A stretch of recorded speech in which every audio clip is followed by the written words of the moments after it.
Às vezes, a pior traição não vem de inimigos, mas de quem deveria nos amar. No meu caso, ela aconteceu em um simples jantar de família. Bastou eu pedir que meus pais e minha irmã cuidassem do meu filho por 2 dias para que a máscara caísse, e eu descobrisse exatamente o que eles pensavam de mim. As palavras que ouvi naquela mesa me feriram de um jeito que eu jamais vou esquecer, mas também despertaram a mulher que eu finalmente me tornei. O detalhe mais irônico? A casa onde eles viviam, o conforto que exibiam e a vida que tanto valorizavam só existiam porque eu tinha ajudado. Eles não sabiam disso, até o dia em que decidiram me humilhar. Quer saber como tudo mudou quando eu parei de aceitar migalhas e coloquei limites? Então se prepare, porque o preço que eles pagaram ninguém imaginava. Olá, seja bem-vindo ao canal Histórias Surpreendentes, curta e se inscreva nesse canal, aproveite e ative as notificações. Comente aqui de qual cidade você está assistindo, vou adorar saber e deixar um coração no seu comentário. Eu sempre soube que não era a filha favorita, mas naquele jantar de família eu entendi, pela primeira vez, que para meus pais e para minha irmã eu não passava de um incômodo, alguém que estava ali apenas para preencher espaço. Nada doía mais do que isso, porque eu havia passado a vida inteira tentando ser vista, tentando provar que também merecia amor, atenção e respeito. Cresci ouvindo que minha irmã, Bianca, era a promessa da família, a princesa, a menina perfeita que traria orgulho para todos. Para mim, sobravam migalhas, e olhe lá. Quando engravidei aos 23 anos, meu pai disse que eu tinha jogado minha vida fora, minha mãe chorou por vergonha, Bianca riu e disse que, se eu já era um estorvo antes, agora seria um completo fracasso. Mas naquele momento, eu fiz uma promessa silenciosa para mim mesma: meu filho não herdaria o vazio que eu carregava. Anos se passaram. Eu batalhei, estudei, trabalhei, enfrentei noites acordada, fiz bicos e virei especialista no meu ramo, até me tornar gerente de uma empresa de logística em São Paulo. Foi quando meus pais e minha irmã estavam quase perdendo a casa que pedi demissão para assumir outro cargo com um salário maior, e então comprei uma casa maior e confortável para eles morarem. Já que diziam não ter para onde ir e você sempre foi boa, minha mãe disse na época, como se fossem palavras suficientes para compensar toda uma vida de desprezo. Eu só queria que finalmente me enxergassem, que dissessem que estavam orgulhosos. Nunca aconteceu. Bianca queria o quarto maior e recebeu sem discussão. Meu pai encheu a garagem de ferramentas caras. Minha mãe escolheu os móveis novos e disse que tudo era do jeito que a família merecia. E quando digo família, sempre foi claro que eu nunca fiz parte do conceito deles. Mesmo assim, continuei ajudando. Trabalhando. Me virando para criar o meu filho sozinha. Até que surgiu a viagem de trabalho que poderia garantir minha promoção. 2 dias fora, apenas 2 dias. Então fui para aquele jantar. Uma mesa linda, carne assando, vinho caro, tudo comprado com meu dinheiro, na casa que eu comprei. Sentei com o coração acelerado, ensaiando mentalmente as palavras. Esperei até a sobremesa para pedir.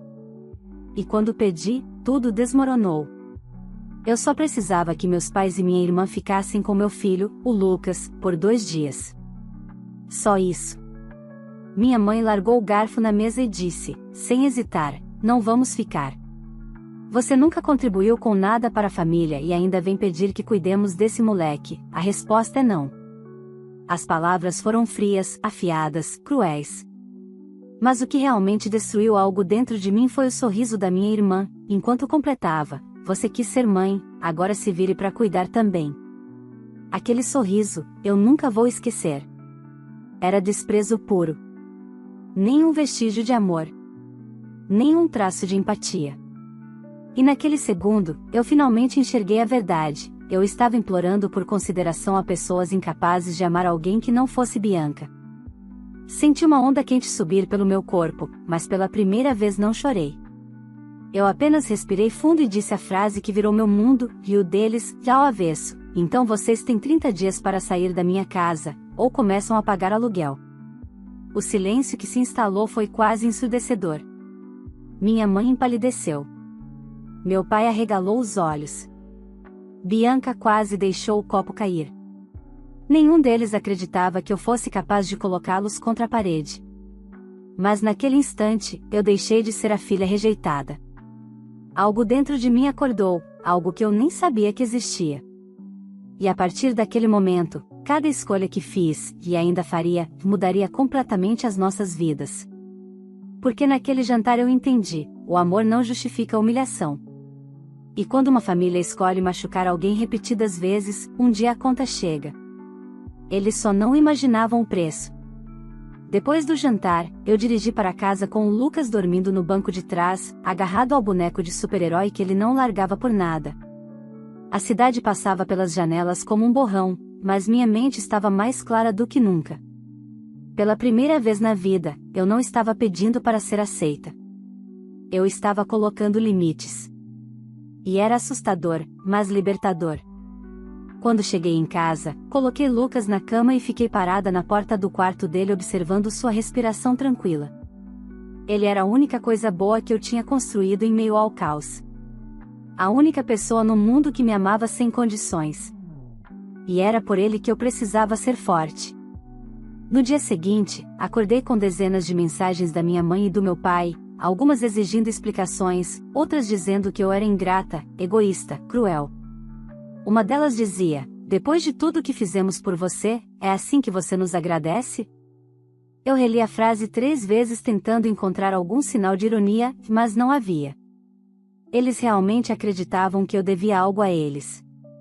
Como se eu tivesse uma dívida eterna por ter nascido. Minha mãe ligou 9 vezes. Meu pai, 4. E Bianca mandou apenas 2 mensagens, longas e envenenadas, dizendo que eu estava destruindo a família por causa de 2 misérias noites. Nenhuma delas perguntava se Lucas estava bem. Nenhuma perguntava por que eu precisava viajar. Importava apenas o incômodo que eu estava causando. No meio disso tudo, fui trabalhar. Eu precisava manter o foco, porque a viagem estava marcada para dali a uma semana e seria minha chance de finalmente conquistar o cargo de supervisora regional. Era a oportunidade que eu esperava há anos, uma oportunidade que, se perdesse, talvez não voltasse tão cedo. No intervalo do almoço, sentei na praça ao lado da empresa e refleti sobre os últimos anos. Eu havia pagado contas, ajudado financeiramente sempre que era urgente, contribuído com reformas, consertos, móveis. Nunca fui reembolsada. Nunca agradecida.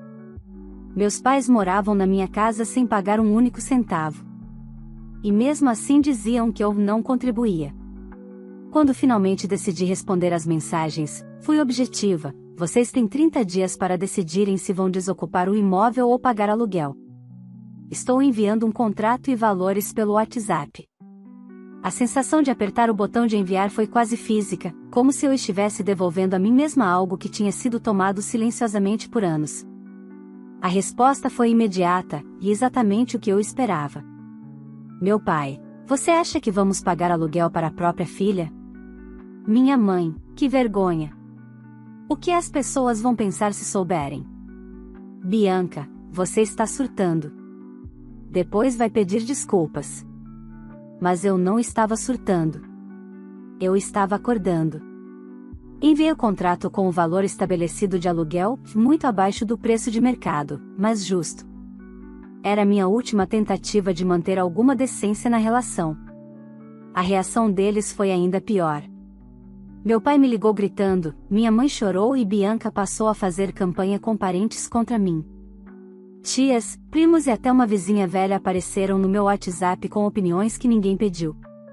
Todo mundo tinha algo para dizer, mas ninguém sabia, nem se importou em saber, o que realmente tinha acontecido no jantar. Difícil não notar como as pessoas adoram cobrar empatia da vítima, desde que isso não atrapalhe o conforto do agressor. Naquela altura, percebi que não se tratava apenas de um pedido recusado.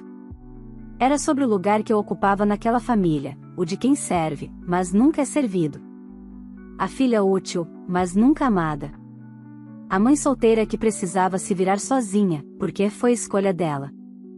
E então veio o golpe final da semana. Recebi um e-mail anônimo atacando minha competência como mãe e insinuando que Lucas era peso morto na vida de qualquer homem. Só havia uma pessoa no mundo que falaria daquele jeito. Bianca. Eu tremi de raiva e tristeza, mas dessa vez não chorei. Abri meu computador, respirei fundo e fiz o que precisava fazer. Fui consultar um advogado de confiança sobre o contrato de aluguel, para garantir que tudo estava correto e legal. Se eles achavam que eu ia recuar, estavam prestes a descobrir a mulher que eu tinha me tornado.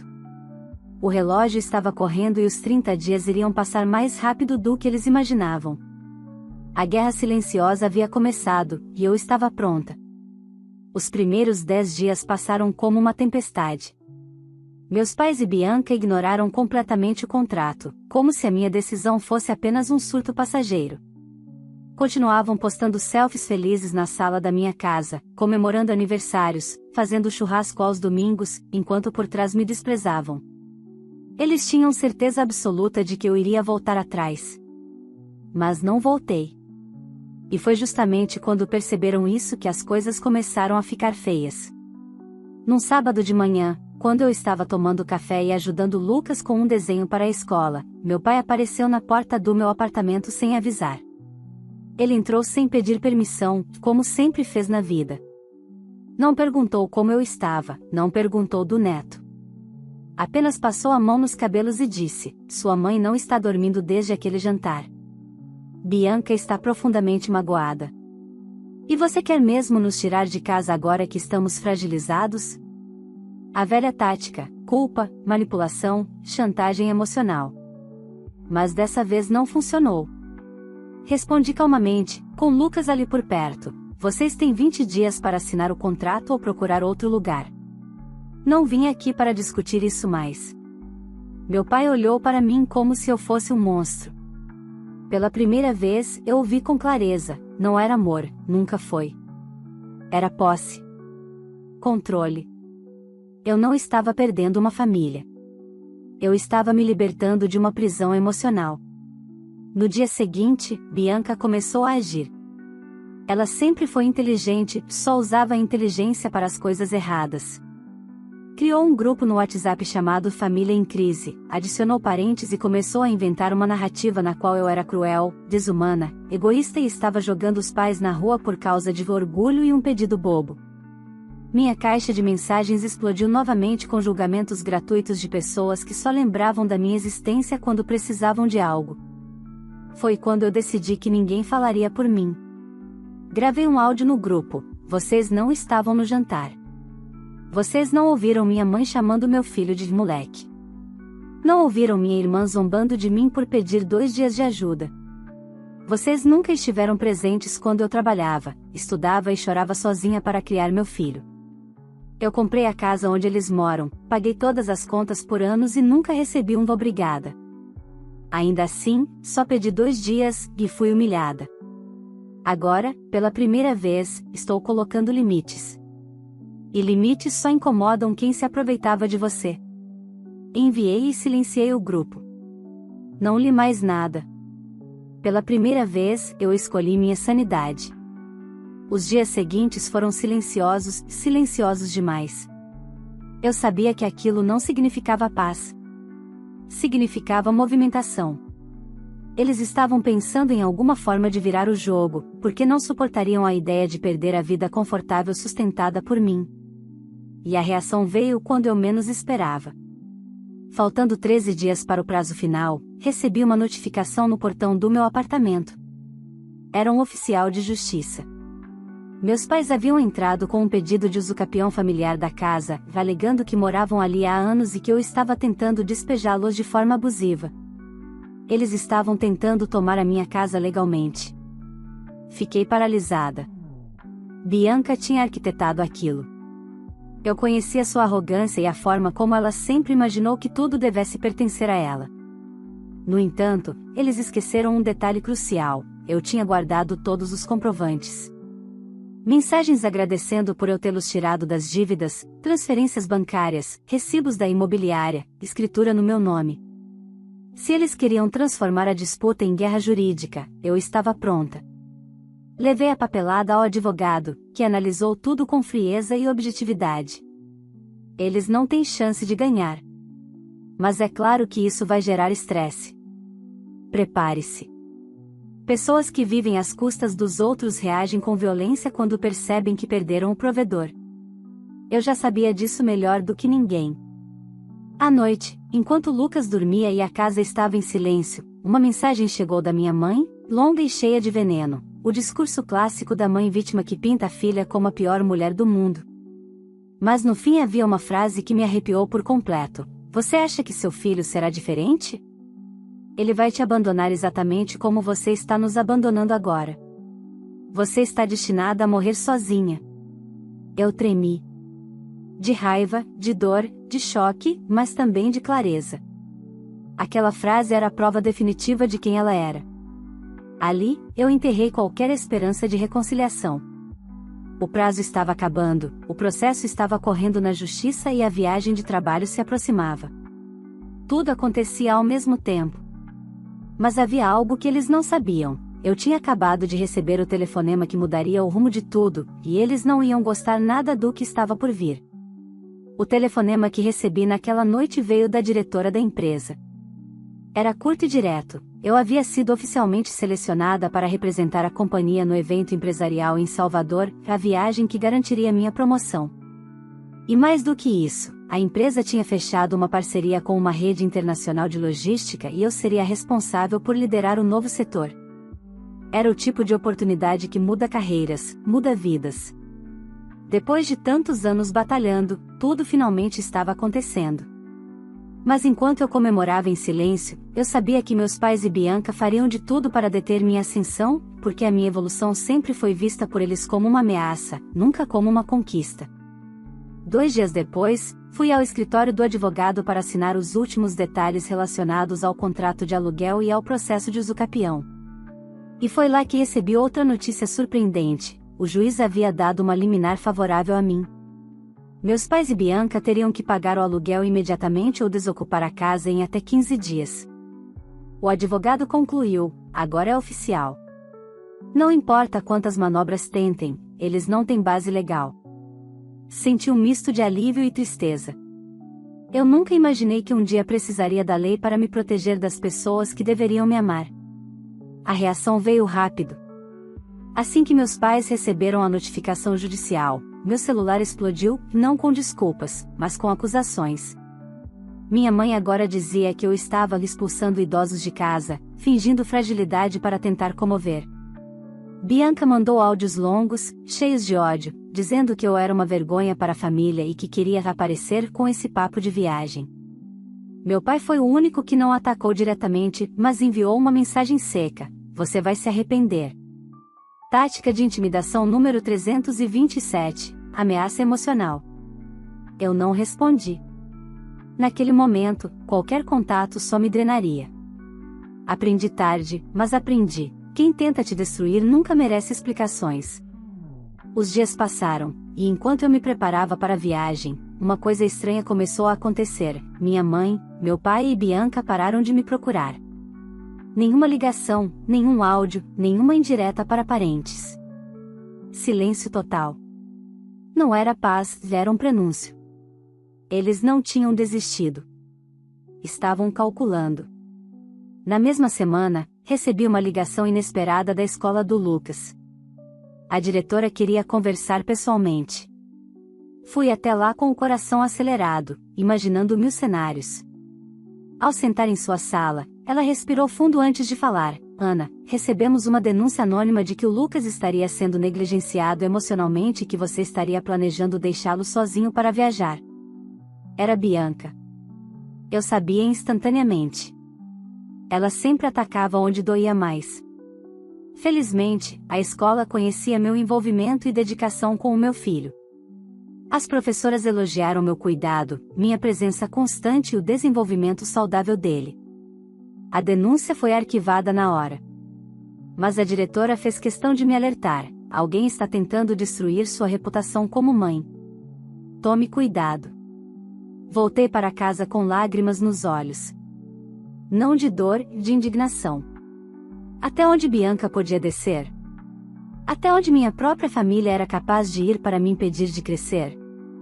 E então veio o segundo golpe. Na véspera da viagem, meus pais e Bianca apareceram no meu prédio sem aviso, exigindo conversar. Eu desci até a portaria, porque não permitiria que Lucas presenciasse aquilo. Minha mãe começou o discurso com falsa doçura: tentando reverter tudo. Filha, esquece esse contrato, esquece esse julgamento. Somos família, precisamos ficar unidos. Você sabe que amamos o Lucas. A frase mal terminou e eu ri. Não um riso feliz, um riso de libertação.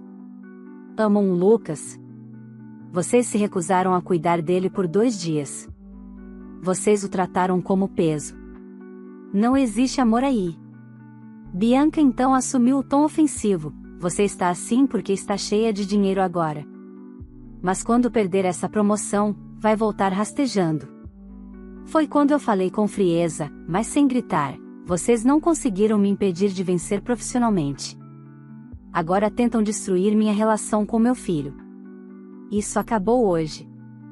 Meu pai, que estava calado, finalmente falou: se você viajar, não espere que tenhamos paciência com prazos e pagamentos. Vai ser guerra. Eu olhei para os 3, e pela primeira vez não senti medo. Então que seja guerra. Vocês já perderam a casa e ainda não perceberam. Voltei para o apartamento e fechei a porta enquanto eles gritavam do corredor. E naquele momento, com as mãos tremendo, entendi algo profundo. Quando você para de aceitar abusos, as pessoas que viviam às suas custas te enxergam como inimiga. No dia seguinte, embarquei para Salvador e achava que nada poderia estragar aquele momento. Mas eu estava errada. Porque, mesmo de longe, minha família ainda encontraria uma forma de me atingir. E o que aconteceu lá seria o ponto de virada definitivo, o momento em que tudo desmoronou para eles. A viagem para Salvador foi tudo o que eu tinha sonhado e, ao mesmo tempo, tudo o que eu temia. O evento estava repleto de investidores, líderes empresariais e diretores de grandes companhias. Fui elogiada, convidada para reuniões, cortejada profissionalmente. Pela primeira vez em muitos anos, senti que o esforço de uma vida inteira estava se transformando em reconhecimento real. Curiosamente, eu não me senti deslocada. Não me senti pequena. Não me senti inferior. Era como se, pela primeira vez, eu estivesse no lugar onde sempre deveria ter estado. A minha nova supervisora me apresentou como uma profissional brilhante e resiliente, e eu sorri, não porque era elogio, mas porque eu sabia que era verdade. No segundo dia do evento, recebi uma chamada do meu advogado. Atendi com o coração acelerado, imaginando o pior. Mas, surpreendentemente, ele tinha boas notícias. Meus pais e Bianca haviam assinado o contrato de aluguel. Não por boa vontade, claro, mas porque a multa por descumprimento da liminar seria altíssima, sem falar no risco de despejo imediato. Era oficial, eles teriam que pagar. Pela primeira vez, eu estava estabelecendo uma consequência real para o desrespeito. E eles sabiam disso. Cheguei a acreditar que aquele seria o fim do inferno. Que finalmente teriam aceitado os limites. Mas eu subestimei a capacidade da minha família de criar caos. Na noite anterior à minha apresentação final, minha chefe veio até mim no hotel com um rosto sério, segurando o celular. Preciso conversar com você, Ana. Meu estômago se revirou. Ela colocou o celular na minha frente e apertou play, que era um áudio anônimo, denunciando-me como uma mãe irresponsável que abandonava o filho para viajar e se divertir, insinuando que eu estava negligenciando Lucas e colocando meu trabalho acima dele. O áudio era nitidamente manipulado, cheio de mentiras dramáticas e adjetivos pesados, mas a intenção estava clara: destruir minha imagem profissional. Enquanto eu ouvia, meu corpo inteiro formigou. Bianca. Só podia ser Bianca. Reconheci até o jeito de montar as frases. Mas minha chefe não era ingênua. Quando terminou o áudio, ela desligou a tela do celular e me olhou nos olhos. Ana, eu sei muito bem que isso é falso. Pessoas talentosas e dedicadas costumam incomodar quem se sente inferior. Não se preocupe com isso. Mas fique alerta, alguém está tentando te derrubar. Nesse momento, algo dentro de mim mudou. Antes, tudo isso me machucava porque vinha de pessoas que eu amava. Agora, eu já não amava. Eu só enxergava quem elas realmente eram, e isso matava qualquer dor. Na apresentação no dia seguinte, eu fui impecável. Segura, confiante, preparada. Saí aplaudida de pé. O brilho que por tantos anos eu quis que minha família reconhecesse, agora eu percebia que ele nunca dependeu deles. Voltei para São Paulo com um contrato de promoção em mãos e um bônus que mudaria completamente minha vida. Estava radiante quando entrei em casa e abracei o Lucas, que correu até mim com o sorriso mais lindo do mundo. Mas no dia seguinte, acordei encarando o caos mais uma vez. Quando cheguei perto da casa que eu havia alugado para meus pais, apenas para entregar pessoalmente o boleto do primeiro mês, exigido pelo advogado, encontrei a garagem vazia. Nenhum dos carros estava lá. A porta do portão estava aberta. E assim que entrei, senti o impacto. A casa estava completamente destruída por dentro. Arranhões nas paredes. Objetos quebrados. Portas arrancadas. Móveis rasgados. No chão da sala, a velha cristaleira que minha mãe dizia amar, estilhaçada. No quarto de Bianca, o espelho enorme estava quebrado. Meu pai havia rabiscado a parede com tinta spray: família não expulsa família. Outra frase vinha logo abaixo: você nos roubou. Eu fiquei parada ali, no centro da sala devastada, tentando entender. Eles assinaram um contrato para evitar a multa, mas decidiram destruir a casa para me punir. A casa que eu comprei com suor, noites sem dormir e trabalho duro. Era como se quisessem deixar uma cicatriz física para combinar com a cicatriz emocional. Era evidente, não era ignorância, não era desespero, era crueldade planejada. Quando entrei no quarto do Lucas, a dor virou gelo puro. Eles tinham rasgado os desenhos que ele fez e que ficavam em porta-retratos na parede. Rasgaram o que eu tinha de mais precioso naquela casa, as memórias do meu filho. Foi ali que a dor morreu e a decisão nasceu. Saí e fui direto para a delegacia, acompanhada do advogado. Registrei a ocorrência, apresentei fotos e vídeos e dei continuidade ao despejo imediato com indenização por danos materiais. Meus pais e Bianca não poderiam mais se esconder atrás de laços sanguíneos. Eles agora enfrentariam consequências reais, legais e financeiras. Naquela noite, sentei na varanda do meu apartamento enquanto Lucas dormia. E pela primeira vez, senti algo inesperado: paz. Uma paz silenciosa, adulta, amadurecida, a paz de quem finalmente colocou um ponto final no ciclo de abuso. Mas a história ainda estava longe de terminar. Porque, quando a justiça entrou em cena, minha família não recuou. Eles tentariam o golpe mais sujo de todos, e seria esse golpe que selaria nosso destino para sempre. A destruição da casa foi apenas o início da queda deles. Depois do boletim de ocorrência, o processo de despejo avançou rapidamente e a indenização por danos materiais se transformou em algo inevitável. Eu acreditava, ingenuamente, que passar pelo sistema judicial colocaria um ponto final naquela guerra. Mas eu subestimei até onde uma família ressentida pode ir quando perde o controle sobre a pessoa que sempre sustentou os privilégios deles.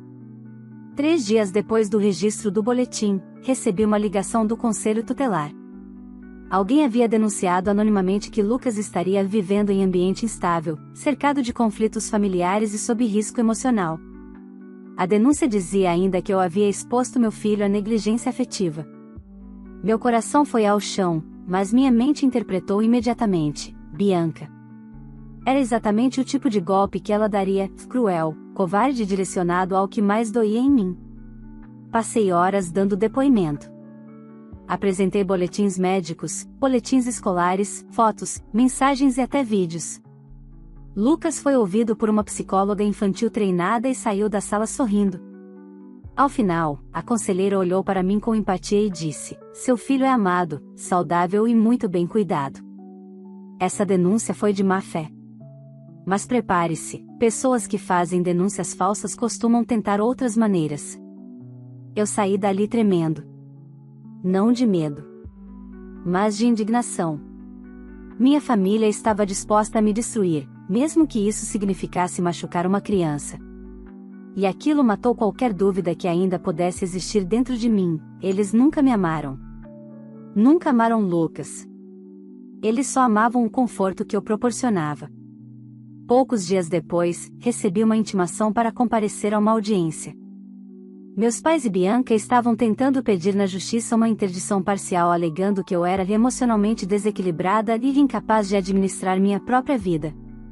A intenção era nítida: se conseguissem me declarar instável, poderiam exigir acesso aos meus bens e recuperar, por vias legais, o padrão de vida que perderam. Eu tremia quando entrei na sala da audiência, mas não estava sozinha. Meu advogado estava ao meu lado. A promotora do caso já conhecia antecedentes, denúncias falsas, invasão de propriedade, danos materiais, e, quando a audiência começou, a verdade emergiu com clareza. Meus pais e Bianca alegavam que eu estava destruindo a família porque queria me vingar deles.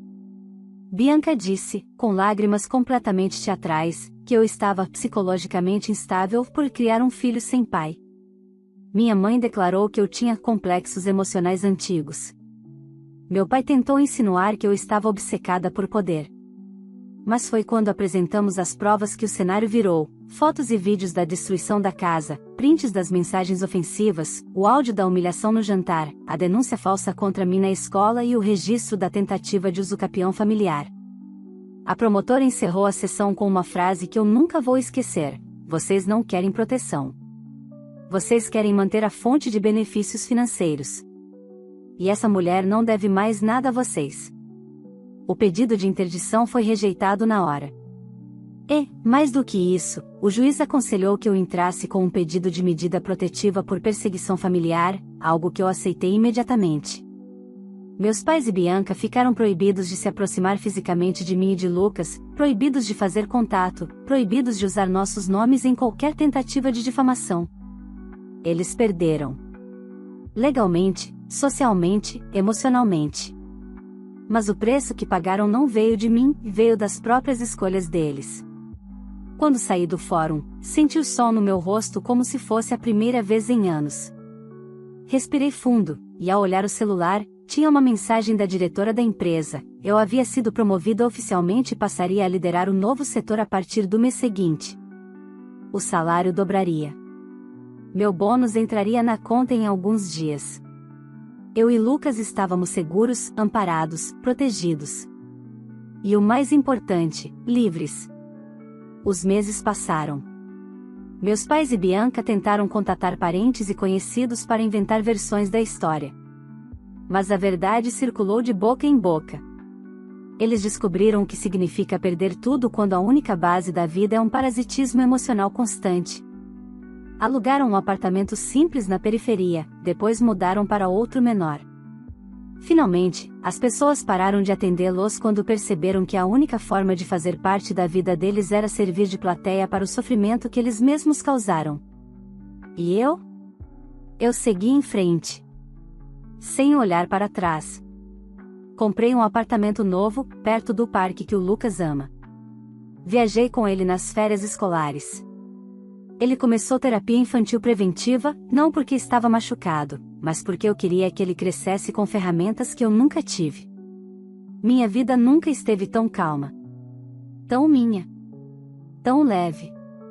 Às vezes, alguém da família pergunta se eu não sinto saudade. E a verdade é simples: não. Como se sente saudade daquilo que nunca existiu? De uma mãe que nunca me acolheu? De um pai que nunca me protegeu? De uma irmã que sempre quis me ver em ruínas? A ausência deles não criou um vazio na minha vida. Criou espaço. E nesse espaço hoje existe respeito, segurança e amor real, para aquele que não humilha, não cobra servidão, não destrói.